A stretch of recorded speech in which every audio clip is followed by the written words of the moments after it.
근데 요거는 다시 직역을 하면은요, 다시 번역을 하면 어떻게 되냐면, 지금 여기서는 그냥 이렇게 묶었어요. 바알에게 무릎을 꿇지 않은 사람 7천을 남겨뒀다. 근데 요거는 문장이 좀 잘립니다.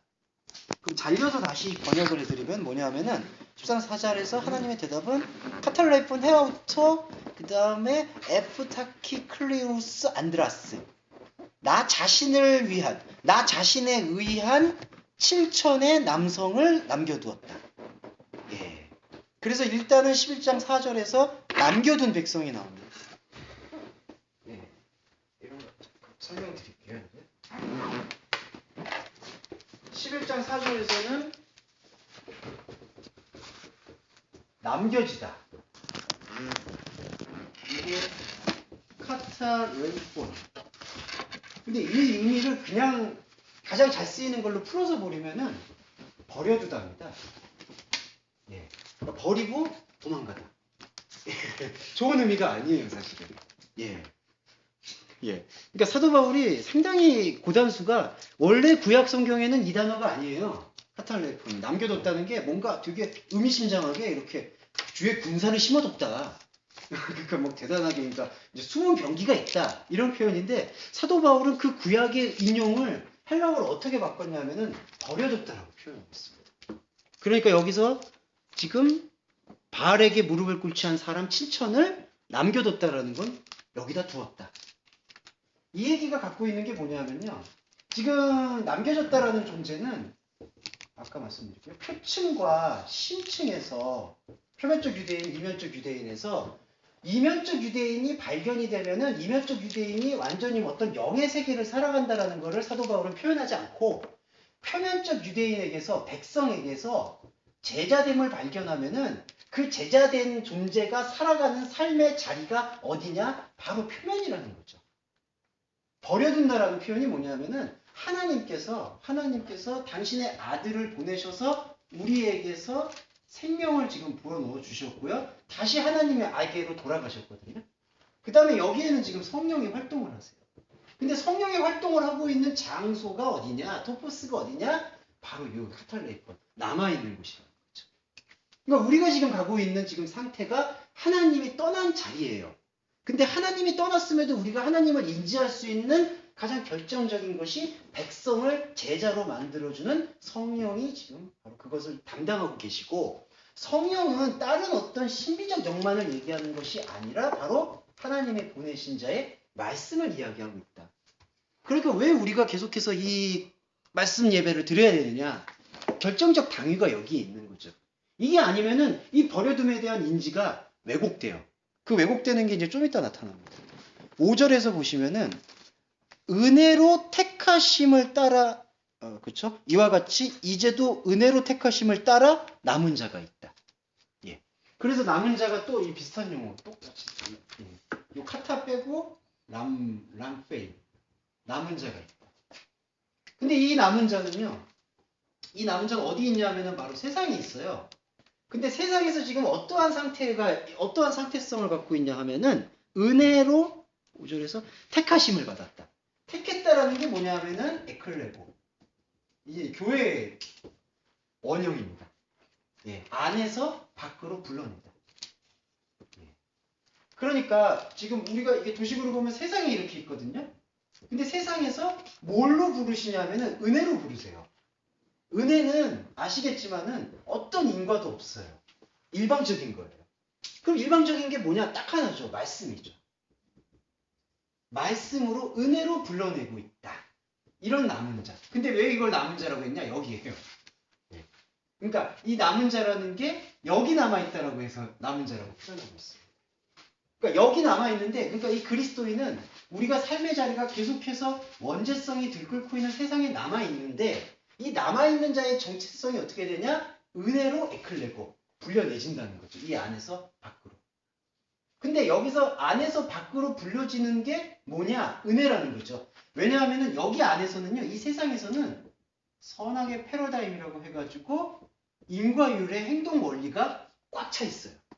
이 인과율의 행동 원리를 창세기에서는 가장 극명하게 나타난 게 바벨탑이에요. 그러니까 안에서 밖으로 이거 여기까지 은혜, 그러니까 안에서 밖으로 불러내는 생명의 원리는 우리가 가지고 있는 어떠한 행위를 통해서 얻어내는 것이 아니라 오직 우리 안에 들어와서 우리 안으로 끄집어내는 그 은혜, 말씀, 이거 외에는 없다는 거죠. 그리고 더 깊이 들어가면은 이 말씀은 그러면은 무슨 내용이 있느냐? 중요한 말씀을 드리겠는데 내용이 아니에요. 그러니까 하나님이 그냥 우리에게 말씀하고 있다라는 거죠. 예. 그러니까 내용이라고 했을 때 가장 먼저 우리가 갖게 되는 생각이 바로 행위예요. 아, 그 말씀을 하신다 그러면은 목적으로 꼭 요구하는 거죠. 하나님이 나한테 말씀하셨어. 이렇게 해라. 너는 이렇게 해라. 너는 저렇게 해라. 근데 여기에는 목적어가 결여돼요. 왜냐하면 구약에서 말씀의 본질은 나는 스스로 있는 자다. 이게 뭐 하나님이 자기를 높이려고 나는 천상천하 유아독존이다 뭐 이렇게 얘기하시는 게 아니라 나는 그냥 너한테 말하고 있다. 그러니까 이 성경 말씀은 다 그거예요.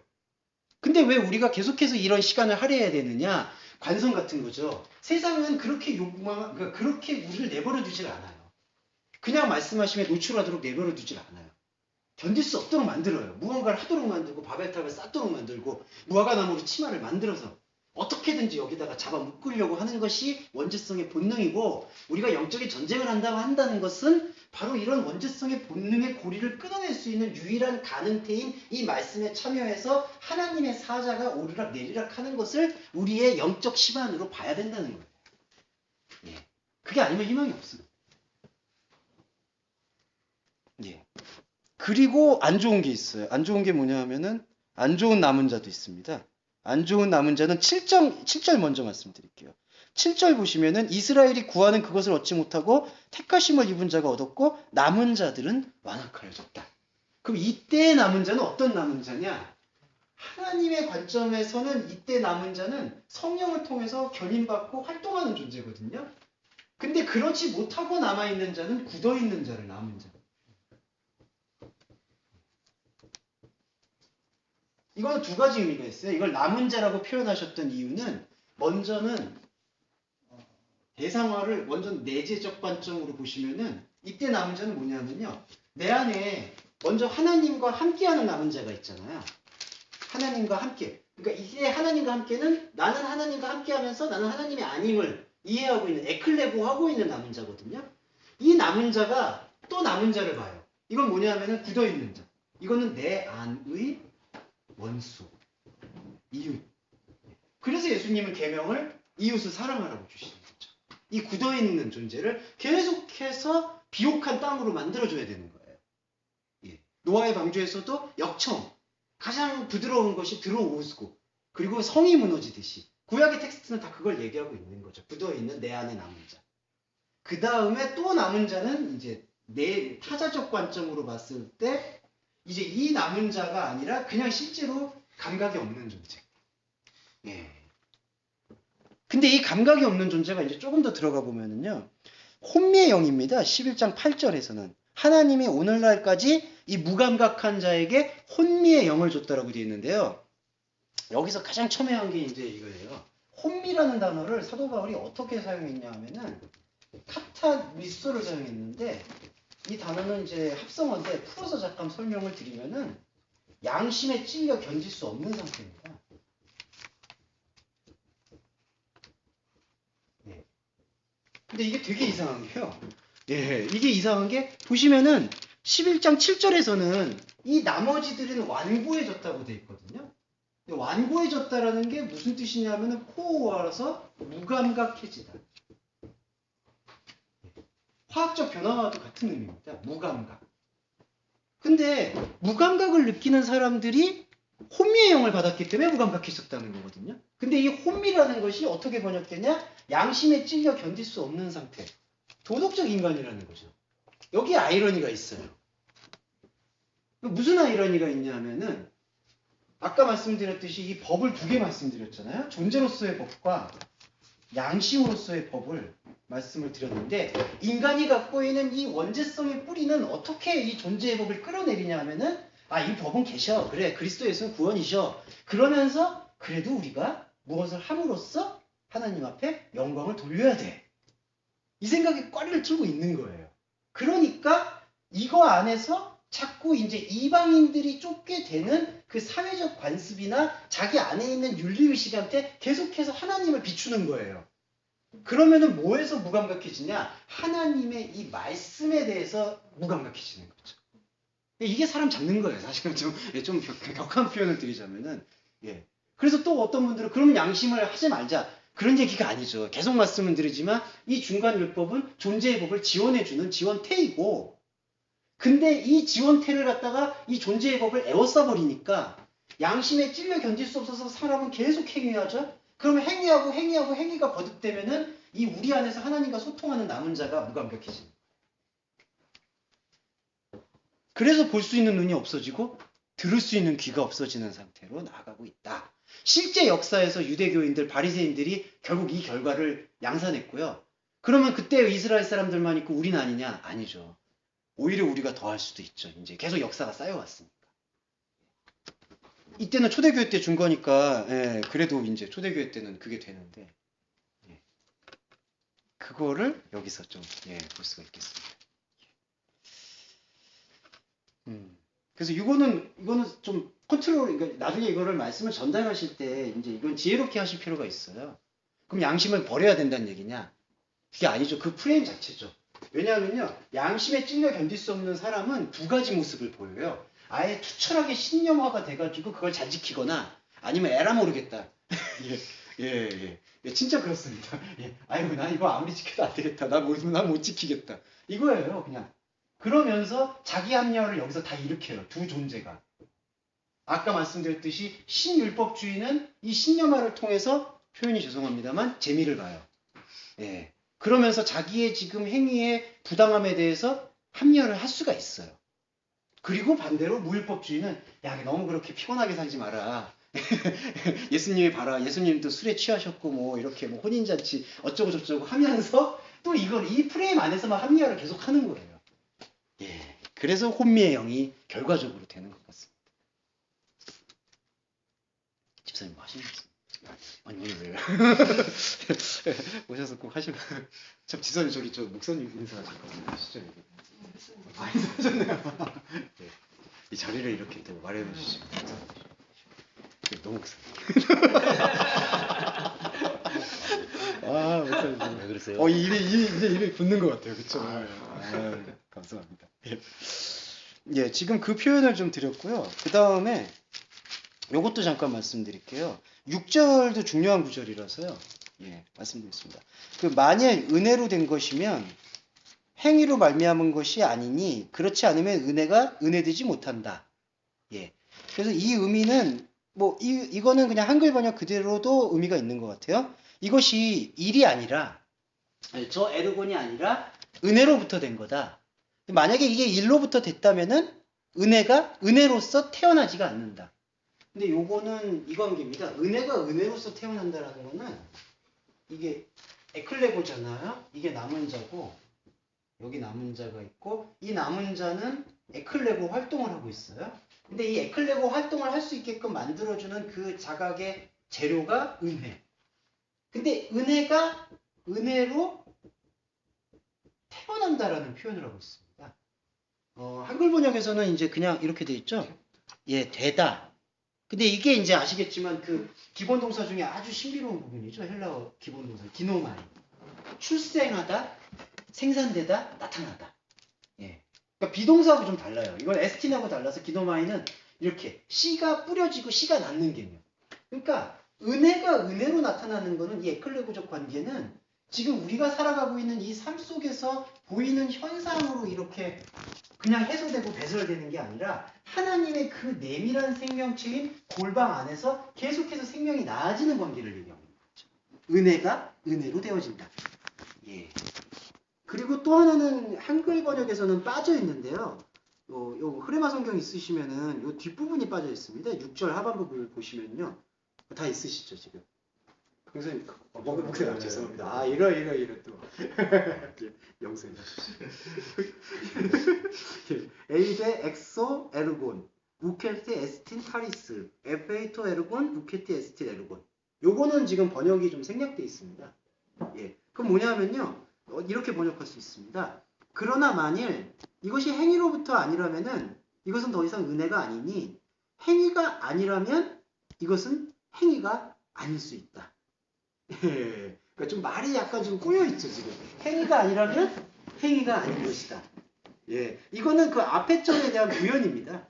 그러니까 이거는 계속 에르곤의 관계만을 설명해 주는 것이 아니라, 예, 이것은 은혜로서 이 에르곤을 의미 있게 부여한다. 그 의미에 대한 해석으로 이해할 수 있겠습니다. 그래서 이 은혜 사건은, 그래서 이제 말씀 예배 사건은 이렇게 날 수가 있어요. 이게 이제 말씀의 참여고요. 근데 이 태어남이라는 게 뒤에서 지금 7절, 8절에서 뭐라고 되어 있냐면 보지 못할 눈들, 듣지 못할 귀들. 그게 뭐냐면은 이거를 보지 못하는 거예요. 근데 우리가 이 말씀에 대한 생명 사건에 눈뜸이 없으면은 굳어있는, 하나님의 말씀에 대해서 굳어있는 우리의 눈과 귀는 이거를 볼 수가 없어요. 예. 그렇기 때문에 좀 죄송한 말씀인데 볼 수가 없게 되면은 굳어있는 안에도 지금 종교심이 숨어 있잖아요. 그러면은 종교성을 어디에다가 지금 소비하려고 하냐 하면은 보이는 세계에 추구하려고 하는 거예요. 그래서 나의 생각이나 나의 감정이나 보이는 현상이나 보이는 역사를 통해서 하나님이 나한테 응답을 주신다. 하나님이 나한테 말씀을 주신다. 계속 거기에 이제 집중하게 된다는 거죠. 근데 하나님께서는 이 표면 세계를 버린 게 아니세요. 왜냐하면 지금 우리가 남은 자가 어디 남아있냐? 여기 남아있잖아요. 그러니까 현상적이고 감각적인 게 우리에게 다 남아있어요. 단지 이 남아있는 현상적 감각들과 생명의 감정들을 하나님께서는 어떻게 사용하시기를 원하느냐? 은혜가 은혜로 태어날 수 있는 바로 이러한 태동태를 지원해주는 역할을 한다는 거죠. 임산부의 예를 잠깐 드리면은 임산부가 하나님의 말씀의 씨앗으로 이제 비교해서 착상을 하고 그것을 계속해서 품잖아요. 계속해서 품는 거죠, 사실은. 근데 그것은 어떤 그 신부나 여인의 어떤 행위나 자발적 행동을 통해서 일어난다기보다는 그 생명의 씨앗은 일방적으로 들어온 것이고, 사실은 그 비유를 보면. 그리고 그것을 계속해서 보존해 나가는 거죠. 예. 생명의 잉태를 위해서 계속해서 해산하는 수고를 하는 과정. 거기에는 눈에 보이지 않는 활동성들이 내재되어 있는 것이죠. 예. 그렇게 보겠습니다. 예. 그래서 이제 8절에서 혼미한 심령 얘기를 드렸고요. 그 다음에 다윗도 이제 다윗의 시편을 사도 바울이 이렇게 인용했습니다. 저희 밥상에 올무와 덫과 거치는 것과 보응이 되게 하시고 저희 눈은 흐려보지 못하고 저희 등은 항상 굳게 하소서. 제가 알기로 이게 시편의 그 기록으로 알고 있습니다. 그렇죠. 69편. 탄원시인데 왜 다윗이 이런 표현을 했을까? 그걸 사도 바울이 그리스도론적으로 해석하기를 이들이 보면 안 돼요.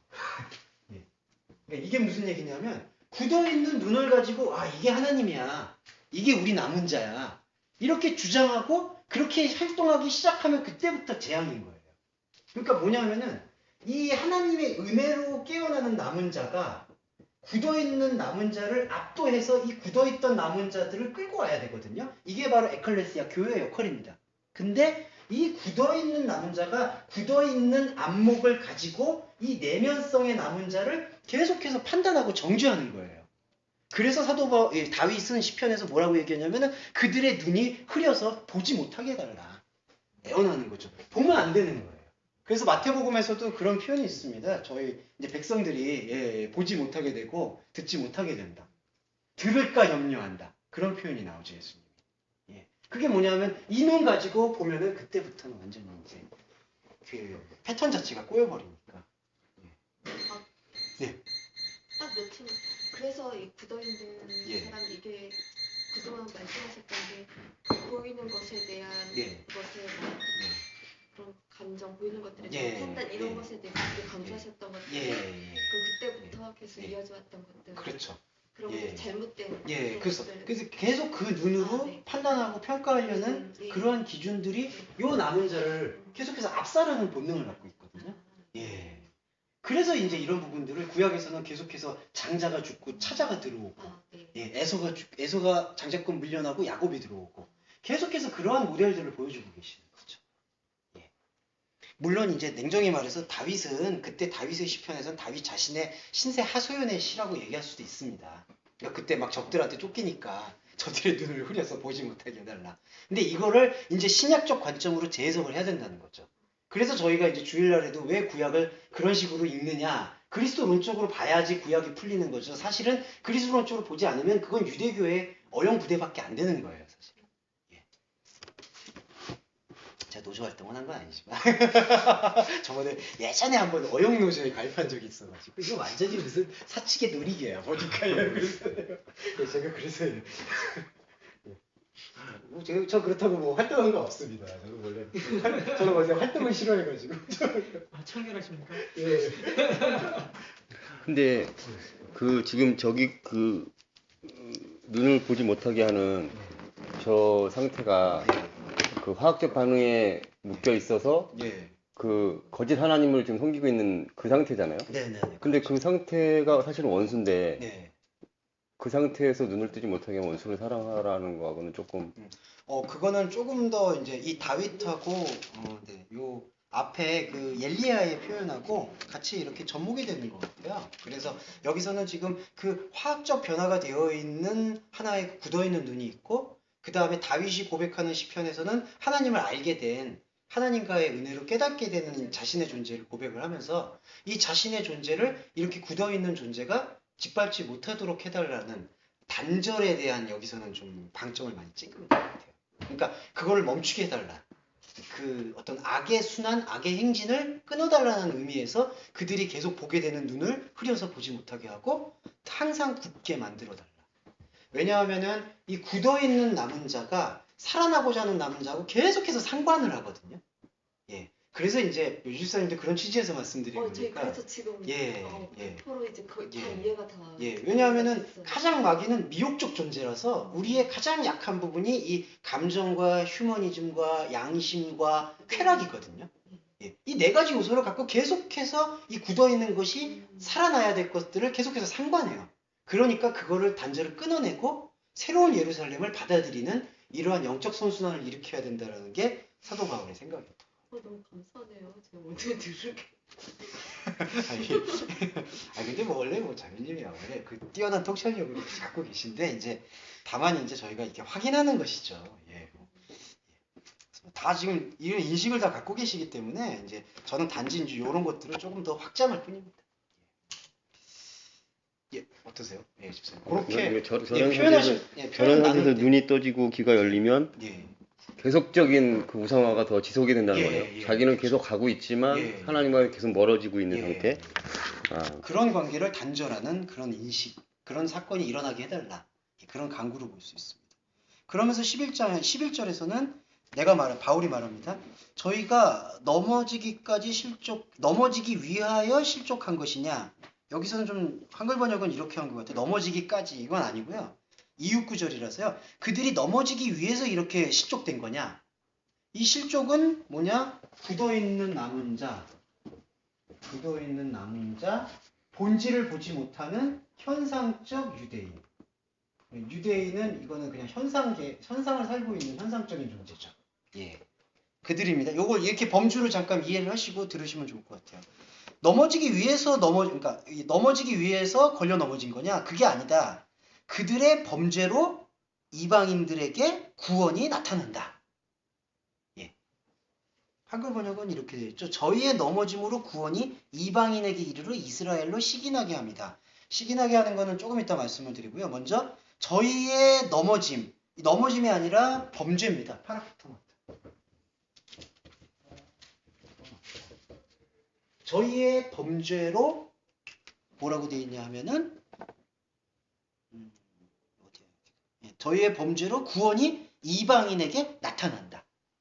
근데 먼저 아시게 될 부분이 뭐냐면요. 현상적 유대인의 반대가 바로 본질적 유대인인데요. 이 본질적 유대인이 이제 감히 말씀드리면 저입니다. 지금 이 자리에서 함께 말씀을 듣고 참여하시는. 근데 우리가 본질적 유대인이 되어지는 것이 역설적으로 어떻게 하면 본질적 유대인이 되느냐면은 내 안에 하나님과는 이질적인 헤테로스 속성을 보게 돼. 완전히 다른 속성을 보게 만들어주는 이방이 자각이 되는 거예요. 그러니까 이들의 범죄라고 표현하고 있는 현상적 유대인의 범죄는 어떤 일반의 어떤 강력적 범죄를 얘기하는 게 아니라 근원적 범죄. 그러니까 계속해서 이 파라푸토마트는 걸어간다라는 그 상태 동사거든요.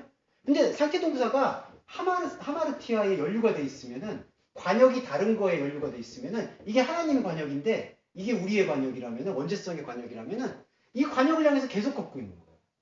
그러니까 하마르티아의 죄가 관역이 다른 상태에 대한 설명이라면은 이 범죄로 번역되어 있는 넘어짐으로 번역된 파라프토마타는 그 상태를 지속하고 있는 어떤 동작, 흐름, 결과 이걸 얘기하는 거죠. 그러니까 우리가 계속해서 지금 행위하면서 느끼게 되는 자각이 뭐냐면은 내 안에 이방에서 구원이 난다라는 걸 본다는 거예요. 근데 어떻게 구원이 나느냐? 이게 바로 아까 말씀드렸던 그리스도가 들어오니까 신앙 고백이 일어나는 거죠. 내 안에 믿음이 없음을 발견하게 해주는 거죠. 그러면은 나의 믿음이 이제 그리스도의 믿음으로 화하면서 본질적 유대인이 되는 거예요. 그러면서 이제 조금 더 신비로운 부분이 뭐가 있냐면은 이스라엘로 그들로 시기가 나게 한다. 파라젤로타인데요. 이런 부분은 사도 바울이 야심차게 쓰고 있습니다. 파라젤로스. 젤로스가 열정이고요. 조금 더 이제 철학적으로 표현드리면 종교심이거든요. 그러니까 인간에게 숙명적으로 주어질 수밖에 없는 행동 전반이에요. 그러니까 인간은 뭐 종교가 있든, 그러니까 눈에 보이는 종교가 있든 없든 다 이 열심에 사로잡혀 있어요. 예, 이 움직이게 해주는 존재 위력 같아요, 젤로스가. 근데 이게 파라젤로스는 뭐냐 하면은 안팎이라는 뜻으로 쓰일 수가 있습니다. 파라. 이 전치사 파라인데 겉에서 안으로, 밖에서 안으로, 안에서 밖으로. 활동성이죠. 그래서 이제 아시겠지만은 보혜사가 이거잖아요. 파라클레토스. 이게 부르다, 부르는 존재, 돕는 존재, 파라, 안팎에서. 그러니까 이것이 바로 이제 그 하나님의 천사와 같이 하나님의 생각을 우리에게 보여주고 우리의 생각을 하나님한테 상달시키고 계속해서 움직이게 만들어주는 거죠. 그래서 여기 보시면은 이스라엘로 시기라고 지금 번역되어 있는 이 파라젤로스는 우리가 갖고 있는 이 종교심이 있잖아요. 이건 계속 가요. 갈 수밖에 없어요. 이게 존재 의미예요. 근데 이 존재 의미가 계속해서 하나님과의 안팎의 행위를 통해서 이 젤로스가 인간의 굳어있는 자에게로 가는 게 아니라 살아남은 남은 자에게로 갈 수 있도록 해주는 거예요. 이스라엘로 시기나게 한다는 게 이게 단순히 이렇게 구원은 이방인한테 나타났네? 우리한테 구원 없어졌네? 이런 어떤 좌절감을 위로해주기 위한 텍스트가 아니라 이스라엘과 이방을 우리 안에 있는 내면적 사건으로 완전히 침잠시킨 다음에 본질적 유대인으로서 그 본질적 유대인의 자각태가 이방이고 그 이방을 자각하게 함으로써 구원이 일어나고 그 구원이 일어나게 하는 그러한 말씀에 대한 행동이 우리 안에서 계속해서 울림이 일어나면은 우리가 가지고 있었던 그리고 가지고 있을 수밖에 없었던 이 원죄성이 더 이상 정죄받지 않는 진리가 된다는 거죠. 네. 제가 이렇기 때문에 사도 바울을 좋아할 수밖에 없어요. 저도 죄송합니다. 이거는 아니 이렇게 할 수가 없어요, 진짜 대단한 사람이에요, 이거는. 예. 근데 진짜 대단해요. 이런 단어를 쓰는 것 자체도 그렇고. 하나님이 하셨잖아요. 그렇죠. 역시 집사님. 사람에 대한 매력을 이렇게 깎아내리시고 이렇게. 하긴 사도 바울이 좀 원래 실물이 좀 못생겼다. 그렇죠. 볼품이 없죠. 근데 저도 너무 외향적이라서 항상 회개하는 게 이 사람이 너무 이렇게 볼품이 없으시거나 말투가 투박하면 말을 이렇게 오래 섞고 싶지가 않더라고요. 그래서 그들의 충만, 그들의 부유함, 그리고 그 다음에 이방인의 부유함, 하물며 저희의 충만함이냐. 그러면서 이 마지막 최종적 상태가요. 아까 말씀드렸듯이 표면적 이스라엘에서 이면적 이스라엘. 이 과정이에요. 이게 바로 이방의 발견이죠. 우리 안에 있는 이방성. 그리고 이 이방성이 우리 안에 있는 이방성이 플로잉돼서 여기로 들어옵니다. 그러면 우리가 살고 있는 우리가 가지고 있는 감정, 이성, 영역, 양심 이러한 모든 부분이 이제 플레로마로 귀속이 될 수가 있는 거예요. 예. 이게 바로 이제 그 중간 율법에 대한 상태성에 대한 설명이 되는데, 예. 그래서 표면적 이스라엘에서 시작해서 이면적 이스라엘로 갔다가 이면적 이스라엘이 표면적 이스라엘을 완전히 압도하는 상태. 그래서 이제 제가 많이 좋아하시는 성경 구절 중에 먹든지 마시든지 무엇을 하든지 하나님의 영광을 위하여 하라. 예, 먹든지 마시든지. 이게 1차 의미, 2차 의미가 뭐냐면요. 먹든지 마시든지가 1차적인 의미는 종교적인 의미입니다. 종교 행위고요. 2차적인 의미는 그 종교 행위 안에서 본질의 의미를 도출해내죠. 그리고 나중에 다시 종교로 돌아와요. 다시 인간의 행동 정만으로 돌아옵니다. 근데 이때는 완전히 패러다임이 달라지죠. 예. 그리고 그 패러다임을 달라지게 만들어주는 가장 확실한 스티그마가 뭐냐? 바로 말씀에 대한 인식의 변화예요. 로마서는 그 구약에 갖고 있는 모든 생각에 대한 인식 변화를 위해서 주어진 책이다. 예. 흔적이라는 것이 말씀으로 인한 변화. 네, 그렇습니다. 예. 그리고 왜 제가 여기서 흔적이라는 표현을 했냐면은 말씀이 변화되면은 인식 변화잖아요. 근데 인식 변화가 우리가 생각할 때는 그냥 어떤 내가 가지고 있는 이성의 인식이 변화된다고 생각하지만 하나님의 말씀의 사건에서는 말씀이 곧 소망, 몸이 되기 때문에 스티그마라고 표현하는 게 좀 정확하다고 봅니다. 예수의 흔적이 우리에게서 계속해서 이제 확장되는 거죠. 그래서 이것이 하물며 저희의 충만함이냐. 예, 이 부분이 의미를 저는 그 스티그마라는 게 네. 그리스도인의 삶이라는 게 네. 그 스티그마가 나타내야 되는 게 그리스도인의 삶으로도 볼 수 있을까요? 스티그마가 낮아지는 것. 예, 예, 그렇죠. 예, 출현되는 것. 은혜가 은혜로 탄생되고 나타나는 것. 그러니까 그리스도의 흔적이 예. 나를 통해서 그리스도로 나타내야 될 때. 예, 그렇죠. 예. 그리고 나를 통해서 그리스도로 나타낼 때 여기서 우리의 신앙 고백은 계속해서 가져가게 되는 거죠. 나는 그리스도가 아니지만 나는 그리스도와 하나가 있다. 그렇죠. 예, 다른 예, 사람만 보여주는 것이 아니라 예, 나도 예, 발견하면서 그렇죠. 예, 나도 발견되어지고. 무릎을 꿇고 바로 예, 예, 그 과정으로 이해하실 수 있겠습니다. 근데 그게 여기서 그리스도의 흔적이 나타난다는 게 예, 그리스도의 그 공생에 살았던 그 인격과 성품의 그것을 뛰어넘는 그렇죠. 사실 말씀이 육신이 되어 오신 그 부분이 예, 나타난다는 거잖아요. 예, 그렇죠. 그러니까 말씀이 육신이 된 그 생명 사건을 통해서 이제 우리의 어떤 인격이나 우리의 삶이 의미를 부여받는 것이지 우리의 인격과 우리의 삶의 모든 모습을 통해서 이제 그것이 인정받고 하는 그 선후 관계는 다시 새롭게 재편돼야 되겠죠. 그게 신약이 갖고 있는 특성인 것 같습니다. 예, 목사님 이게 12절까지 저희가 이제 듣고 있습니다. 예. 그러면서 13절에서는 이는 곧 내 곤육으로 14절로 봐요. 13절은 그냥 이방인인 사도인 만큼 내 직분을 영광스럽게 여긴다. 근데 이거는 사도 바울이 자신이 이방인의 사도라서 많이 표현이 아니라 아시겠지만은 이 이방성이라는 것은 내가 사도라는 건 무슨 뜻이냐면은 말씀을 전달한다라는 뜻이거든요. 말씀을 전달한다. 사도. 전달체인데 내가 어떤 의미로 전달하고 있느냐. 이방에게 전달함으로써 이방의 생명이 이방의 내 이질성을 깨닫게 해서 생명의 새 예루살렘, 새 이스라엘로 데리고 온다. 지금 그 의미를 갖고 있다는 거죠. 예. 그래서 여기서는 내가 이방인의 사도를 영광스럽게 여긴다라는 것은 그냥 표면적 의미는 내가 이방인들의 사도인 것을 나는 긍정적으로 생각한다는 게 있지만 좀 더 깊이 들어가 보면은 사도의 본질은 유대교인들이든 이스라엘 사람들이든 이방인이든 자기 안에 있는 하나님과의 다름을 인지할 수 있도록 해야 된다. 그거를 증거할 수 있는 것이 사도다. 그걸 얘기하고 있습니다.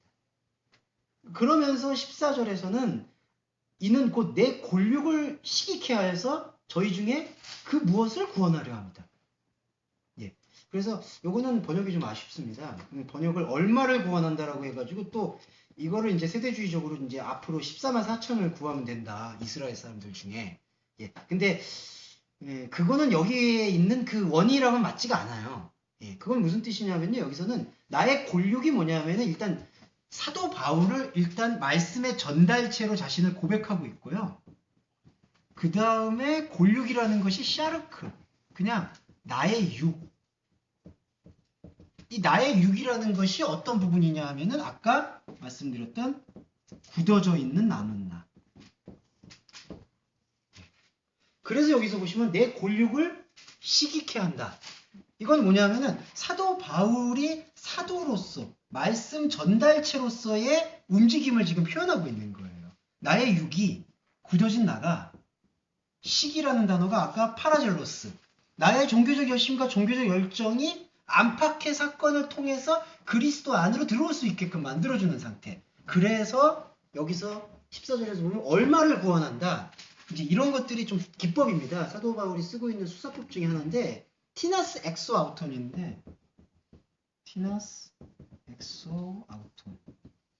그들은 지금 내면적으로 굳어진 나들을 지금 지칭하고 있고요. 그들 중에서 이게 티나스가 어떤 뜻이냐면은 저번에 한번 이거 저희 나눴었죠. 부정대명사. 그 무엇. 예. 그래서 이거의 인식이 어떻게 달라지냐면요. 그들 중에서 얼마, 그러니까 그들 중에서 몇 명, 그런 의미의 수요명사를 쓰는 게 아니라 그들 중에서 헤아릴 수 없는 것, 측량할 수 없는 것. 이게 11장 마지막에 가면은 깊도다 그 은혜는 헤아릴 수가 없다. 그걸로 연동이 됩니다. 그분의 지혜는 우리가 측량할 수가 없다. 왜 그게 헤아릴 수가 없냐? 이게 부정대명사가 갖고 있는 것이 뭐냐면은 우리가 측량하거나 우리가 판단할 수 있는 그러한 기준을 이렇게 넘어서 있다라는 표현을 기법적으로 많이 쓰고 있어요. 정하지 못하는 것. 그러니까 우리의 생각과 우리의 고집과 우리의 인식으로 이렇게 깃발을 꽂지 못하는 상태. 그러니까 우리에게 있어서의 이 구원은 그리스도의 은혜라는 것 역시 우리의 생각으로 규정할 수가 없는 것과 마찬가지로 바로 그 무엇이라는 거죠. 그래서 골육을 시기케 하여 그들 골육 안에서 얼마를 구원한다. 이게 일단 내면적인 걸로 해석이 되고요. 이 내면성을 가지고 외면성을 봤을 때 의미가 있습니다. 그러면은 그들이 외면성으로 보면 이스라엘 사람들이 되거든요. 그러면 그들 안에서 이제 이 이면적 유대인을 깨닫게 되는 그 존재들이 구원의 주체들이 된다. 예. 예, 이렇게 가면서요, 이제 조금. 네. 골이라는 의미가 이제 그러니까 사실은 어떻게 하셔서 이제 이스라엘 민족. 예. 그걸 말인데 말은 어제 의미로 보면 사실 그 이거 포괄적으로 이제. 예, 포괄적. 그 두 가지 해석을 같이. 이제 동일하 이렇게. 예. 육신의 관자들을 보고. 그렇죠. 그리고 사도 바울 자신 안에도 그 육신에 속해 있던 그런 표면성. 예, 그거를 이제 같이 총괄해서 얘기하고 있지 않나요? 사실 문맥적으로는 사실 이게 그 이스라엘 민족이라고 정말 심플하고 그렇죠. 예. 간단하게 들어올 수 있는데 근데 이제 사도 바울의 전략적 계획은 표면적인 것을 통해서 이면적인 것을 같이 말하고자 하는 그런 이제 요즘 말로 표현드리면 투트랙을 사용하고 있거든요. 하나의 그 궤적이 있고 그 궤적을 설명해주는 또 하나의 궤적 그리고 그 궤적을 통해서 새롭게 부여받는 그 원래의 궤적.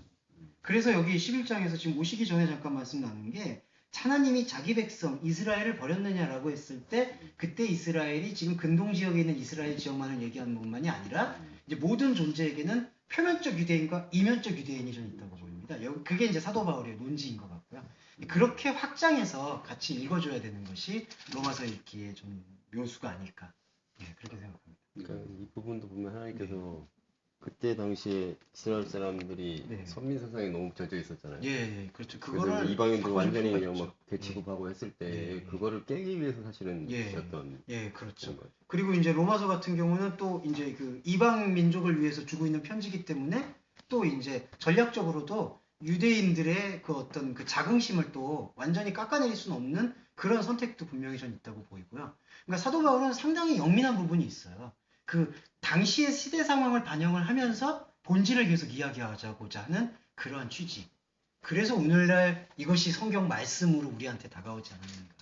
예. 그렇지 않게 되면은 이걸 너무 이제 그 어떤 단편적인 그 상황에만 대입을 시키게 되면은 조금 곤란한 것 같아요. 저는. 사실 조금이 아니라 좀 많이 곤란해지는 것 같아요. 이것 때 백투더 예루살렘 나오고. 예, 그렇죠. 거기 예루살렘에 이제 몇 명이 더 구원이 받아야 된다. 실제 유대인들이 구원받도록 그들을 존중해줘야 된다. 예, 근데 저는 그렇게 혈통주의, 순혈주의를 보는 것은 상당히 어폐가 있다.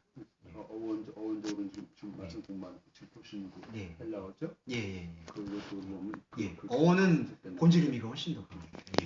그게 진짜 복음일 것 같아요. 예, 그렇습니다. 그렇게 해서 같이 연동해서 우리가 묵상하게 될 때 실제 있는 존재들의 구원에 대해서도 의식할 수가 있게 된다.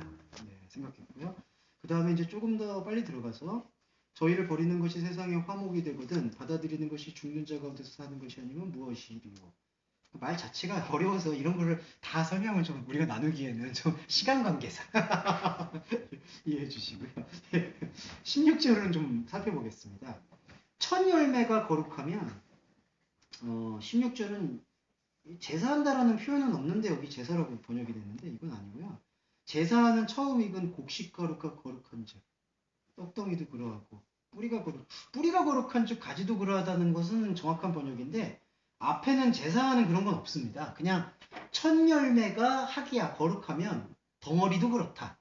예, 요거는 좀 설명드릴게요. 첫 열매가 아포아르케인데 첫 열매에 대한 지점을 너무 수요적으로 많이 해석하는 부분들이 많아서 그 아쉬움이 아포아르케는 근원이라는 의미고요. 아포는 분리전치사라서 이 근원을 품고 나아가게 되는 첫 상태. 그게 뭐냐? 이 아르케가 뭐냐 하면은 근원이고 머리인데 원래는 우리에게는 원죄성의 우리 머리가 있었어요. 하나님이 아닌 다른 마귀적인 것과 연합되어 있는 머리. 근데 그 머리가 이제 박살이라는 표현은 좀 가격합니다. 예, 그것이 해체되고, 예, 그것이 무너지고 새로운 머리, 새로운 로시, 아르케가 들어온 것이 바로 그는 우리의 머리다. 그리스도 예수. 이것도 이제 사도 바울의 표현이네요. 예. 그래서 그리스도 아니 베드로도 있습니다. 죄송해요. 죄송해요. 요한 1, 2, 3서도 다 있어요. 예. 아니 목사님 제가 너무 사도 바울만 좋아한다고 예, 여러분들 별로 예, 컴플레인이 있으셔가지고 제가 이렇게 예. 그래서 그리스도가 우리의 첫 열매가 되신다 했을 때 그리스도의 생명을 가지고 우리가 나아간다. 그래서 여기서는 첫 열매가 거룩하다는 건 뭐냐면은 하기오스, 첫 열매가 구별되다. 거룩이라는 뜻은 구별인데 구별이 무엇으로부터의 구별이냐 이렇게 볼 수 있죠. 먼저 하나님과 단절되어 있을 때는 굳어있는 남은 자였다가 하나님을 만남으로써 생명을 발견한 남은 자가 되어지는 바로 이 상태. 이게 바로 하기오스의 상태다. 구별됨의 상태, 거룩함의 상태. 이거를 가능하게 해주는 게 첫 열매로 번역된 아포아르케. 그러면은 첫 열매가 우리 안에서 말씀으로 구별이 되면은 덩어리가 되었다라고 되는데요. 이 덩어리라는 단어가 이게 사도 바울의 또 표현 중에 하나입니다. 떡덩이도 떡덩이라고 이렇게 됐는데 그게 이제 필라마인데 필라마 같은 경우에는 반죽된 것이라는 뜻을 갖고 있는데요. 요거를 이제 이거는 그냥 요리 표현할 때, 그러니까 일상용어로 표현할 때 반죽된 것, 섞인 것. 그 다음에 이거는 이제 철학적으로 표현된 것들은 혼합된 것. 사상이 혼합된 것, 말이 혼합된 것, 문화가 혼합된 것, 뒤섞인 것.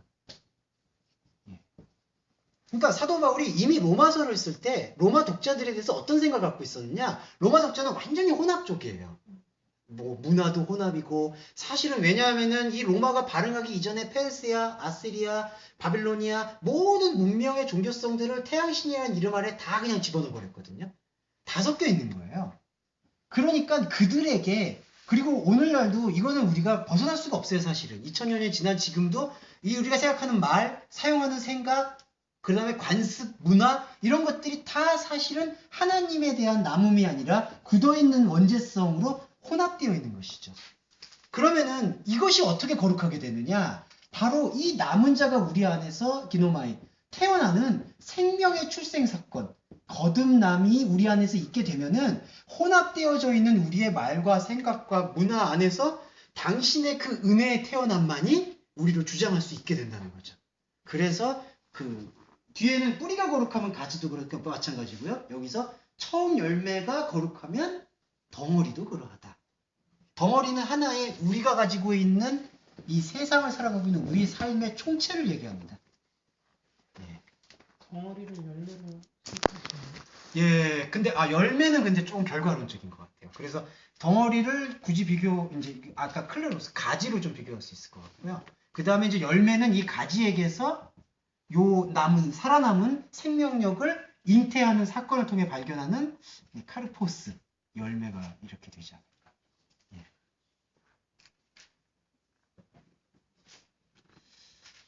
예, 그리고 이제 조금 복잡한 내용을 이제 드리고 이제 마무리를 좀 하겠습니다.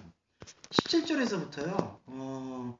가지 중에 무엇이 꺾여졌는데 너는 여기서 너는 아니지. 이게 말씀드리면 여기 독자에 사도 바울이 표현하고 있습니다. 예, 죄송해요. 예, 갑자기 여기다가 2인칭 단수를 써가지고 깜짝이야. 예, 그래서 너는 돌감람나무로 있는 내가 그 꺾여져 있는 가지 안에 접붙여졌으면 그래서 그 뿌리에 참여하는 자가 됐으면 참 감람나무의 진액을 받는 존재가 되었다. 예. 원인을 제가 지금 이제 좀 표현드렸습니다. 그러니까 한글 번역은 이게 어떻게 되어 있죠? 가지 얼마가 꺾여졌는데 돌감람나무 내가 그들 중에 접붙임이 돼요. 이거 다시 한번 보시면요. 가지들 중에 여기서도 얼마라고 되어 있잖아요. 이거 아까 부정대명사 말씀드렸죠. 예. 그러니까 이겁니다. 우리가 생각하고 있는 가지 중에 얼마가 꺾여졌다라고 했는데 이게 왜 꺾이느냐? 이게 중요한데요. 이게 바로 뿌리를 발견하기 때문에 꺾이는 거예요. 예, 요건 재구성을 다시 해주실 필요가 있습니다. 계속 설명을 잠깐 드릴게요. 그러면 가지 안에 있는 그 무엇이 이 무엇이 뭐냐면은 우리 생각과 우리 차원으로 판단할 수 있고 잡을 수 있는 게 아니거든요. 그 무엇. 가지 중에 그 무엇이 꺾여지게 되는데 어디서부터 그럼 무엇으로부터 꺾여진 거냐? 본질의 뿌리로부터 꺾여진다는 얘기가 아니라 본질의 뿌리를 발견하니까 현상의 뿌리로부터 꺾여진다는 거예요. 예. 이게 지금 로마서가 갖고 있는 큰 맥락입니다. 그래서 가지의 그 무엇이 꺾여졌는데 돌감람나무인 너가 이게 바로 우리를 상징하고 있습니다. 이 돌감람나무라는 게 뭐냐 하면은 아그리스 엘라이아 감람나무. 그래서 이건 뭐냐면 야생 감람나무. 그 다음에 이 아그리스라는 거는 또 길들여지지 않는, 그 다음에 아직 발견되지 않은. 그러니까 이거를 이제 한글 번역은 돌감람나무라고 표현을 했고요. 이거는 뭐냐 하면은 바로 우리의 어떤 그 상태. 그러니까 하나님을 볼 수도 만질 수도 만날 수도 없는 상태의 나무. 근데 이게 왜 감람나무로 쓰이느냐? 이거는 무화과나무로도 사용되기도 하는데 다 종교성의 지금 상징을 표현하고 있거든요. 근데 바로 요거 보시면 이 돌감람나무가 어디에 접붙임이 됐냐면요. 꺾인 가지 안에, 꺾인 가지들 안에 접붙임이 되어 있다고 되어 있습니다. 예, 여기 보시면 지금 그렇게 이거는 그대로 되어 있는 것 같아요. 내가 그들 중에 뭐냐면은 얼마 꺾인, 그러니까 가지 중에 얼마가 꺾여져 있는, 꺾인 가지죠. 꺾인 가지 중에가 아니라 안에, 내가 그들 안에 접붙임이 되어서 참감람나무 뿌리의 진액을 받게 받는 자가 되었다. 예. 그러니까 이거를 내면적으로 잠깐 이해를 하시면은 돌감람나무인 우리에게서 아까 말씀드렸듯이 하나님의 말씀을 통해서 생명의 자각이 일어나요. 자각이 일어나게 되면은 세상 굳어있는 하나님에 대적해서 굳어있는 나의 본질, 본형, 형태, 형상 거기서부터는 꺾여지는 거고요. 하나님에게서는 접붙여지는 거예요. 예. 그래서 이 관계를 좀 묵상하실 필요가 있습니다. 그리고 18절에서는요. 그 가지들에게 자랑하지 말아라. 그 가지들을 자랑하지 마라. 자랑이란 뜻이 카타카우마인데 이거는 나타내다라는 뜻을 갖고 있습니다. 이게 어떤 뜻이냐면요. 이 사도 바울의 지금 흐름 속에서는 이 나타내다라는 게 뭐냐면은 감춰진 것인데 이것이 감춰진 것이 감춰진 것 안에서 생명의 의미로 흐르는 게 바로 은혜가 은혜로 태어나는 과정이거든요. 진리가 진리로 드러나는 과정이고. 근데 이게 나타난다는 건 뭐냐면은 현상으로 다 배설을 해버리겠다라는 거예요. 그래서 여기 보시면은 가지를 향해서 자긍하지 말아라. 그리고 자긍을 할지라도 이 얘기는 뭐냐면요. 현상으로 이거를 우리가 표현하잖아요. 현상의 표현은 뭐냐면 저희가 지금 말씀을 나누잖아요. 그럼 저희의 언어로 지금 나오는 거잖아요. 그런데 저희의 언어로 나올 때 어떠한 친한 고백이 필요하냐고 얘기하냐면은 뿌리가 너를 보존한 것이 아니요. 내가 뿌리를 보존한 게 아니라 뿌리가 너를 보존하는 거라고 고백하게 된다는 거죠. 그럼 이때 뿌리는 뭐냐? 우리를 지탱해주는 하나님과는 다른 본질로서의 뿌리가 아니라 그 무엇. 우리는 잡을 수도 만질 수도 없지만 하나님께서 우리의 가지를 소성케 하시고 열매를 맺게 해주시는 예측할 수 없고 측량할 수 없는 그 무엇, 그 생명이 우리를 나타내준다. 이게 뿌리가 되는 거죠. 그래서 표현을 하더라도 이 표현이 아니라 현상에서 나타나서 현상으로 배설되는 표현이 아니라 안에서 드러나 있는 이 내면의 것이 우리의 세계 안에서 지금 표현되고 있는 거죠. 그래서 19절에서는 그러면 너의 말이 여기 이렇게 나왔습니다. 너가 이렇게 말할 것이다. 가지들이 꺾여졌으니 내가 다시 하겠습니다. 요거는 내가 접붙임 받기 위해서 가지들이 꺾여졌다라고 너는 말할 것이다. 예, 19절에서는. 그러면서 20절에서는 그 말이 맞다. 예. 그러니까 19절은 한글 번역은 내 말이 가지들이 꺾이는 것은 나로 접붙임을 받게 하려 합니다. 예. 요걸 다시 풀어서 보면요. 내가 접붙여지기 위해서 가지들이 꺾여진 것이라고 말하는 것. 바로 그게 맞는 말이다. 예. 지금 말씀드린 것하고 맥을 같이 하고 있죠. 접붙여지기 위해서 꺾여진 거죠. 그리고 꺾여짐 안으로 접붙임 되는 거죠. 다시. 예. 그러면서 20절에서 너는 옳도다. 그들은 믿지 않음으로 꺾어졌고 너는 믿음으로 세워졌다. 높은 마음을 품지 말고 도리어 두려워해라. 예. 그래서 이걸 다시 해석을 드리면요. 믿지 아니함으로 꺾여졌다. 이게 꺾여졌다라는 게 뭐냐면은 신앙 고백입니다. 예. 이제 이걸 진짜 발전적으로 보실 필요가 있어요. 그러니까 그들은 믿지 아니함으로 꺾였고 너는 믿음으로 섰다. 이 얘기가 아니에요. 이건 연속성이에요. 그러니까 믿지 않음으로 꺾여졌다는 얘기가 뭐냐면 아까 지금 이 다른 생명의 그 무엇을 만나가지고 지금 가지가 꺾여졌잖아요. 우리 세상에 대한 뿌리에 대해서 가지가 꺾여졌잖아요. 지금 꺾여졌다라는 표현을 지금 뭐라고 하냐면 믿지 아니함으로 꺾여졌다. 그러면은 이때 믿지 않는다라고 말할 수 있는 근거가 뭐냐? 피스티스가 진짜 피스티스, 진짜 믿음, 그리스도 이것이 들어오니까 와, 내 안에 믿음이 없구나. 아피스티스가 드러나는 거죠. 그래서 아피스티스가 드러나니까 꺾여지는 거예요. 그 하나님과는 대적되어 있는 이 뿌리로부터. 그렇기 때문에 높은 마음을 품지 말고 두려워해라. 이거 왜 그렇게 말씀을 하시느냐? 높은 마음이 자부한 마음, 교만한 마음 그렇게 표현하는 것만이 아니라 이 보세요. 아피스티스라는 이 신앙 고백은 우리로 하여금 어디를 향하게끔 만들었냐면은 생명 안을 향하게끔 만들어줘요. 밖을 향하고 위를 향하는 그 바벨의 위로 피손 그 천장 끝까지 오르려고 하는 그 피손 바벨의 어떤 욕망으로 치환되는 게 아니라 아피스티스를 발견하는 그 피스티스를 주목하게끔 만들어주는 안으로의 몰입으로 만들어준다는 거죠. 그게 그 신앙적 두려움, 포보스. 두려움은 두 가지 차원이 있는데 그냥 표층적으로 느끼는 두려움이 있고요. 그 다음에 내층적으로 느끼는 두려움. 예. 그래서 여기서 이렇게 표현하고 있습니다. 높은 마음을 품지 말고 오히려 두려워해라. 예. 그러면서 21절에서는 하나님이 원가지도 아끼지 아니하셨은즉 근데 여기서는 원가지라는 뜻이라기보다는요. 원가지라는 표현은 좀 잘못됐습니다. 원래 원가지라고 얘기하려면은 프로클라이아 그렇게 써야 되거든요. 그러니까 진짜 가지, 원래 가지 그게 아니라요. 카타피신 클라돈 카타피신 클라돈 이게 카타가요. 본성이고요. 이 피신이라는 게 본성, 본체, 원래 주어진 것. 그 다음에 이거가 히브리 상어가 뭐냐 하면은 음가를 적어드리겠습니다. 때무트. 예. 형상. 근데 이 형상이 또 어디로 히브리 구약에서는 뭘로 자주 쓰이느냐 하면요. 좀 아쉽지만 안타깝지만 우상으로 많이 써요. 나 외의 형상을 섬기지 말아라. 예. 때무트. 본성, 본체. 그래서 이 가지는 지금 어떤 가지를 설명하고 있냐면은 본성을 따르는 가지. 예. 형상을 따르는 가지.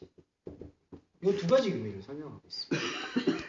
그러니까 지금 21절에서는 원가지를 아끼지 않으셨으니까 너도 아끼지 않을까 염려하라. 이런 의미라기보다는 원가지라는 표현이 아니라 본성을 따르는 가지를 그러니까 여기서는 아낀다라고 지금 번역이 됐는데 이게 뭐냐면 본성을 따르는 가지로서는 열매를 맺을 수가 없으니까 예.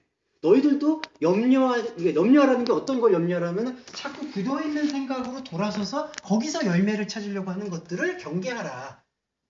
예, 그 표현을 하고 있죠. 그러니까 이 가지의 비유는요. 눈에 보이는 지금 실제 저기 역사의 이스라엘과 이방 얘기를 모델로 가져와서 인간 안에서 주어져 있는 표면성과 이면성에 대한 이야기를 하고 있고, 우리가 계속해서 인간은 계속해서 열매 맺는 삶을 살고 있거든요. 근데 어떤 열매 맺는 삶이었느냐? 원죄성에 연루된 이 본성을 따르는 가지에서 계속 열매를 맺고 있고, 거기 안에서 의미를 부여받고 있는 것을 끊어냈을 때, 그래서 아까 이 본성 따르는 각지에서 꺾여진 가지 안에서 접붙임이 일어나죠.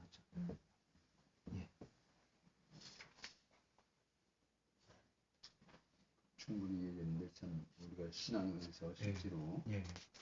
이렇게 본성을 벗어버리고 믿지 않아서 끊어졌고 이방한테 갔기 때문에 나중에 어떻게 돌아올지도 모르니까 이스라엘을 존중해줘라. 그런 의미만이 아니라는 것을 사실은 처음부터 얘기하고 있는데, 너무 그 사도 바울이 갖고 있는 의도를 그냥 조금 저희라고 얘기하면 죄송합니다. 너무 신앙 어떤 환경이나 종교 환경에서 좀 쉽게 좀 판단했던 그런 우를 범하진 않았는지, 좀 그런 것들은 생각할 필요가 있는 것 같습니다.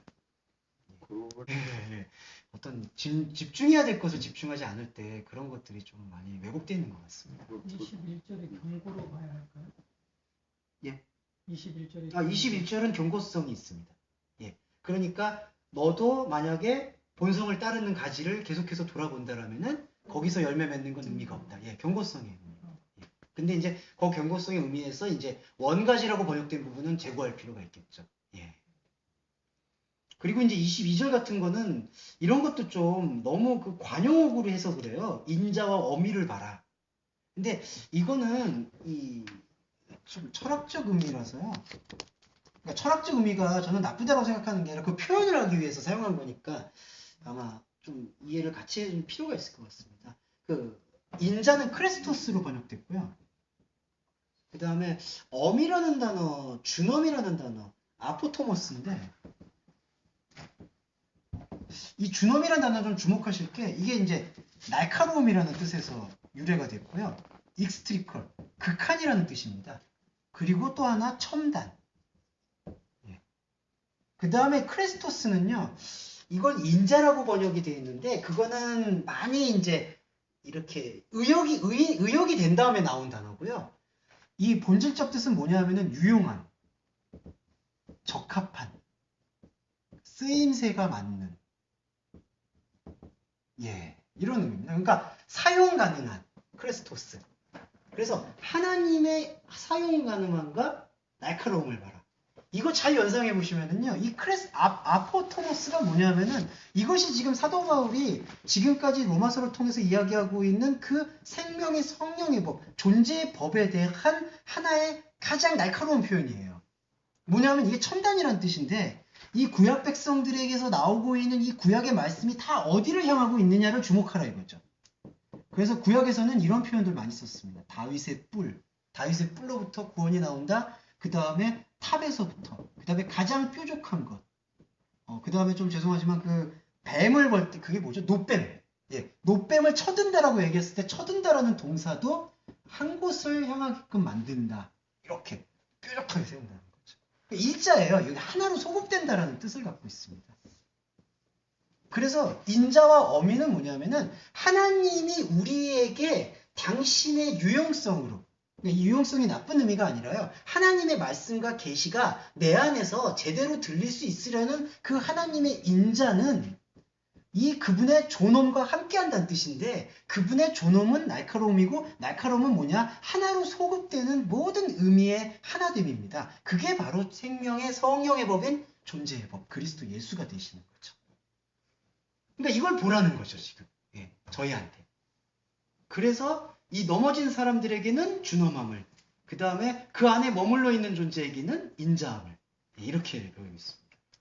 그리고 인자가 너희 안에, 그 인자와 존엄이 너희 안에 있지 아니하면 너는 찍혀질 것이다. 이것도 아까 손준호의 말씀처럼 21절에 경계를 하고 있는 것의 연속선상이죠.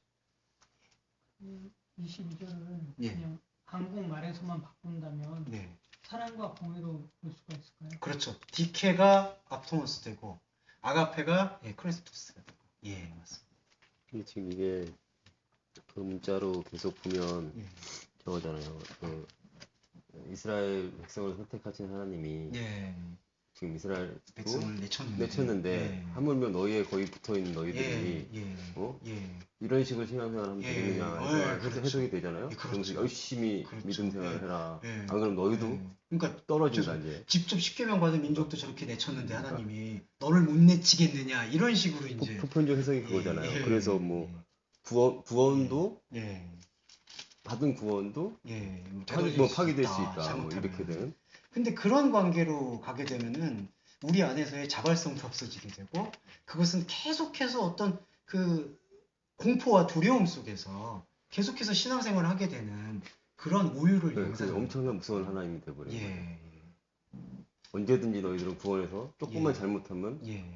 떨어질 수 있고. 예. 그러니까 감지덕지 않은 마음으로 그러니까 살아. 구원에 이르는 길은 그렇게 뭐 쉬운 편도 그러니까 어떤 우리가 사실 이런 과정이 쉬운 편은 아니잖아요. 그러니까 구원에 이르는 길을 우리가 감히 판단할 수 없는 문제인데 이제 어떤 구원에 이르는 길을 우리가 다시 어떠한 우리 생각으로 재단해 가지고 하나님은 이렇게 우리를 힘들게 하실 거야라는 생각들 그런 생각들이 무의식에 우리를 잡게 되면은 이 진정한 하나님의 크레스토스가 일어나기에 조금 어려움이 있지 않냐. 예. 그런 부분이 있습니다. 그 다음에 읽겠습니다. 이제 거의 마무리를 하겠는데요. 23절에서 이게 뭐냐면은 믿지 아니하는데 머물지 아니하면 이건 다시 보겠습니다. 이건 원전하고는 워낙 차이가 조금 있어서요. 그리고 그 사람들 곧 믿지 아니함에 머물지 않는 사람들 그 사람들은 다시 접붙일 것이니 하나님이 그들을 다시 접붙일 것이다. 예, 이 얘기가 무슨 얘기냐면요. 조금 복잡하지만 그냥 이런 부분입니다. 믿지 아니함에 머물고 있는 상태. 이거는 아까 그 피스티스와 아피스티스와의 관계 속에서요. 아피스티스, 믿지 아니함이 그들을 지배하고 있는 상태. 아피스토스, 믿지 않음이 머문다라는 건 뭐냐 하면은 그 안에 정착한다는 얘기거든요. 근데 아까 말씀드렸듯이 꺾여지고 붙여지는 그 관계성은 믿지 않음과 믿음이 하나로 모여요. 하나로 모이게 되어 있습니다. 아피스티스와 피스티스가. 근데 여기서 믿지 않음에 머물러 있다는 것은 이 아피스티스를 계속해서 자각하지 못하고 있는 상태를 얘기하고 있고요. 그러면 이 상태에 있는 존재들을 하나님께서는 어떻게 접붙이신다고 했냐 하면은 한글 번역에서는 누락되어 있는데 팔린 에크트린둔 다시 접붙인다. 이 다시 접붙인다라는 표현이요. 제일 처음에 사도 바울이 말했던 꺾여진 가지 안에 접붙인다라는 의미와 같습니다. 예. 왜 같냐? 이 다시다라는 게 재생성을 얘기하거든요. 이게 보시면은 부활도 아나스타시스, 일어선도 아나에게로 다 재생을 얘기하고 있어요. 그 다음에 니고데모와의 대화에서도 거듭남이라고 해가지고 위로부터 태어난다. 새롭게 태어난다. 예. 그래서 여기 안에 지금 아피스티스 안에 계속 머물러 있잖아요. 믿음에 머물러 있는, 믿지 않음에 머물러 있는 것을 다시 접붙임한다는 것은 이것을 다시 꺾어서 생명 가운데로 접붙이게 하겠다. 그 능력이 하나님의 활동이다. 그거를 지금 설명해주고 있는 거죠. 그러면서 24절에서 내가 원 걷는 게 아니라 다른, 그러니까 본성을 추종하고 있는 본성을 추구하고 있는 상태로부터 찍혀졌고, 그 다음에 본성을 거스려인데 이건 거스려가 아니라요. 본성에 안팎에서 접근을 받아 감람나무의 접붙임을 얻었은즉 본성을 따라가는 이 가지들은 자기 자신의 감람나무 안에서 어떻게 접붙여질 수 있겠느냐. 참 말이 좀 어려워요, 사실은 좀. 예. 근데 이걸 좀 설명을 드리면은 처음에는 전반부에는요, 내가 본성을 추종하고 있었던 것으로부터 찍힘을 당했습니다. 이게 당연한 거죠. 본성으로부터 찍힘을 당했고, 두 번째는 본성을 거스려서 접붙임을 됐다라고 하고 있는데 그게 아니라 아까 그 파라젤로스 나왔잖아요. 시기 나게 한다. 이게 뭐냐면은 안팎에서 열정을 일으킨다. 안팎을 보게 해준다는 뜻이거든요. 여기 보시면 헬라어 원전에서 거스려라는 표현이 아니라 파라피신. 본성의 안팎에서. 본성의 안팎에서 접붙여진다. 그러니까 이게 바로 꺾여진 가지 안에서 접붙여지고 다시 접붙여지고 세 가지 같은 의미예요. 본성에 안팎에서 접붙여지고. 그럼 이거는 무슨 뜻이냐? 본성에 안팎에서 그냥 신앙 고백적 측면으로 강하게 말씀을 드리면은 이건 아까 말씀드린 형상, 우상이잖아요. 야, 내가 무엇을 하든 하나님 앞에서 이 형상성으로는 은혜와 영광을 발견할 길이 없다라는 사실을 밖에서 발견하고요. 그러면 밖에서 그걸 발견하게끔 해주는 것은 로고스가 들어오지 않으면 일어나지가 않거든요. 그래서 그 로고스를 이해하게 되니까 밖에서 이 고백을 하게 되면 안으로 들어가게 되고 안에 들어가게 있는 것이 다시 밖으로 나오고 안팎으로 이 본성인 나의 존재가 계속해서 하나님을 이해하고 하나님과 함께 소통하게 된다는 거죠. 이게 접붙임입니다. 그럼 이거를 예. 꺾임과 접붙임을 예. 십자가의 죽음과 부활을 부활이죠. 대적하죠. 예, 맞습니다. 그 하나님 차원에서 한 번에 단번에 드려졌지만 예, 하나님 차원, 우리 차원에서 계속 나가야 거죠. 되는 예. 죽음과 부활을 그렇죠. 청구하는. 예. 세 가지예요. 그래서 여기서는 형상에 안팎해서. 그러니까 꺾이고 붙는, 지금 집사님 말씀처럼 꺾이고 붙는 게 우리 안에서 계속해서 일어나는 거죠. 그 다음에, 예, 계속해서 십자가 부활. 하나님은 단회성이고, 우리는 그걸 추구해 나가는 거죠. 예. 그 다음에 여기도 다시 접붙임 짓는 것도 다시 접붙여지기 위해서는 이전에 접붙임 되어 있던 전남편 간의 예속 상태가 끊어져야 되거든요. 단절과 다시 붙음. 여기도 꺾여진 가지 안에 붙는 것. 예, 이 의미를 세 가지로 볼 수 있고요. 그 다음에 마지막은 본성을 따라가고 있는 이 사람들이 자기 자신의 감람나무에서 접붙여지는 것을 도대체 어떻게 설명할 것이냐. 이건 뭐냐면은 우회적인 경고입니다. 그러니까 사도 바울이 여기서는 한글 번역은 아쉬운 게 이 사람들이야 얼마나 더 자기 감람나무에 접붙임을 얻겠느냐. 그러니까 원래 동감나무였던 너희들이 본성 거스려서 좋은 감람나무에 접붙임을 받았으니까 원가지였던 사람들은 얼마나 더 좋겠냐. 그거 아니에요. 예, 그 번역이 그러니까 이건 번역에 좀 오해가 있는 거예요. 그러니까 이 번역의 취지는 원래 이스라엘 사람 하나님 말씀 받은 사람들도 이렇게 꺾여졌는데 너희들 원래 원 돌감람 나무였는데 이렇게 접붙임 받았는데 하물며 원래 말씀 받은 사람들은 얼마나 잘 붙겠냐. 아이고 사도 바울이 지금 그 말하려고 지금 이런 장황하게 하진 않으셨습니다. 그리고 이 원전의 취지 자체가 그렇지가 않습니다. 그래서 말씀드리자면 뭐냐면은 자기 자신의 감람나무예요. 여기 마지막에 보시면은 이 사람들이야 얼마나 더 자기 감람나무. 이 감람나무에 주목하실 게 이디아 엘라이야. 이 자매님 엘라스틴이라는 샴푸가 여기서 또 나왔다고 그러던데요. 라틴어에서. 이게 바로 소유를 표현하고 있습니다. 자기의, 자신의, 이디아. 그러니까 이게 지금 사도 바울이 얘기하고 있는 게 어떻게 이 세 가지 접붙임이 다 어떻게 일어났냐면은 이 자기 감람나무에서 끊어져서 나왔거든요. 근데 지금 보시면은 지금 이 본성을 거스리고 있는 그 가지, 본성을 거스리고 있는 사람들은 얼마나 더 계속해서 자기 감람나무에 붙고 있느냐. 그 표현을 하고 있는 거죠. 그러니까 사실 상반된 표현인 거죠. 그리고 사도 바울이 이런 목적은 어떤 그 유대인들을 비난하거나 비판하거나 하는 목적이 아니라 모든 존재에게는 표면적 유대인의 속성이 있고 그 표면적 유대인을 이면적 유대인의 속성을 통해서 새롭게 재구성하지 않으면 원죄성에 연루되어 있는 자기 감람나무를 계속해서 추구할 수밖에 없다라는 현실을 설명해주고 있습니다. 그래서 이런 것들은 좀 이 감람나무 비유는 재구성을 해서 다시 이해를 해보시면은 그거를 눈을 가지고 다시 보시면은 한글역에서도 충분히 의미를 찾을 수가 있습니다. 저는. 예, 그렇게 생각하고 있습니다. 근데 우리가 이러한 어떤 심연적 의미를 이해를 하고 감람나무 비유를 이해하는 것과 그냥 표면적으로만 이스라엘 사람들은 그래도 하나님한테 선택받은 백성이니까 대단한 사람들이고 우리는 이방 백성에 불과해. 그런 생각만 너무 품게 되면은 그게 이단을 양성해요. 왜냐하면은 문선명 씨는 그 동방으로 옮겼다라고 해석했잖아요. 그 이스라엘 감람나무가 원래는 한반도에 있었다고. 그것도 참 해석이 어떻게. 참 기발하신 것 같습니다. 그렇죠. 그래서 이때 당시에 이것을 들었던 유대인들한테는 사실은 예. 문자적으로 봤을 때는 상당한 모욕적인 거였기 때문에 바울이 많이 공격을 당했던 거잖아요. 그렇죠. 예.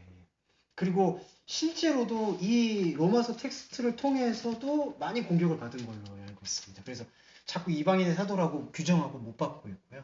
그래서 이제 사실 지금 이 11장 말씀을 이렇게 또 해석하시는 이제 거의 다 비슷한 부분인 것 같습니다. 예. 이 부분은 이제 그리고 뭐 33절 같은 경우는 이제 신앙 고백적 표현이기도 하고 우리의 차원과 하나님의 차원이 다르다는 사실을 다시 한번 확증해주는 그래서 하나님의 지혜와 지식에 부유하며 그의 판단은 측량치 못할 것이며 그의 길은 찾지 못한다. 근데 이게 어떤 무슨 우리가 찬양하기 위해 어떤 대상을 찬양하기 위한 미사의 요구가 아니라요. 실제적으로 표현하고 있습니다. 그러니까 그의 길은 우리 생각으로 만나지 못한다. 예, 그리고 그 다음에 그의 판단을 우리가 메린모네 판단한다는 것, 측량한다는 것 자체가 불가능하다. 예, 그러니까 그냥 어떤 찬양에 대한 미사 요구가 아니라 실제적 표현으로 볼 수가 있다는 거죠. 그래서 이것이 누가 어떻게 할 수가 있겠느냐 하면서 36절에서 만물이 주에게로 말고 주에게서 나오고 주로 말미암고 주에게로 돌아간다. 여기서 만물은요 판타인데 판타는 사도 바울이 계속해서 이 만물을 존재의 표현을 압축시킬 때 사용했습니다. 한 사람의 인생이란 표현에서도 만물이 쓰이고요. 모든 사람이란 표현에서도 만물이 쓰이고요. 예. 그 다음에 거기서 나의 모든 인생, 그 다음에 지구촌 모든 사람들, 그 다음에 이제 만물, 진짜 사물들. 그렇게 확장이 되죠. 그게 헬라어에 갖고 있는 특성이에요. 예. 그래서 말씀을 드릴 수가 있었습니다. 예. 그래서 오늘은 11장에서 핵심되는 부분은 이 돌감람나무, 이렇게 돌감람나무라는 번역도 사실 좀 다시 해보면 야생감람나무 그렇게 하는 게 조금 좀 적합하지 않을까. 예. 그리고 원감람나무라는 뜻은 없다. 사실은 본성을 거스린 상태만 묘사되고 있습니다. 예. 그래서 이 핵심 포인트는 이스라엘이라는 그 존재성이 어떤 외형적 존재성만 있는 것이 아니라 우리 안에서 표면과 이면에 대한 상태를 함께 설명해 주는 것. 예. 그리고 이방의 발견이라는 것 역시도 외형적 이방만이 아니라 예. 우리 안에서 이방이 드러나는 것. 예. 그렇게 볼 수 있겠고요. 예. 그렇게 관계 맺는 걸로 11장은 마무리가 될 것 같습니다. 주석서에서도 네. 로마서 주석서로 순간이 많잖아요. 예. 이제 로마서 해석만 말씀을 드리자면은 이 양심으로 하나님에게 뭔가를 하려는 것이 아니라 하나님의 일방성에 대한 강조의 그 논지를 가지고 로마서를 계속해서 얘기를 했기 때문에 어느 정도 흐름은 갖고 계신데 조금 말씀드리자면 약간 디테일한 부분에 있어서는 많이 규명은 이제 그 당시의 상황도 그렇고 예 그랬었고요. 주용규 목사님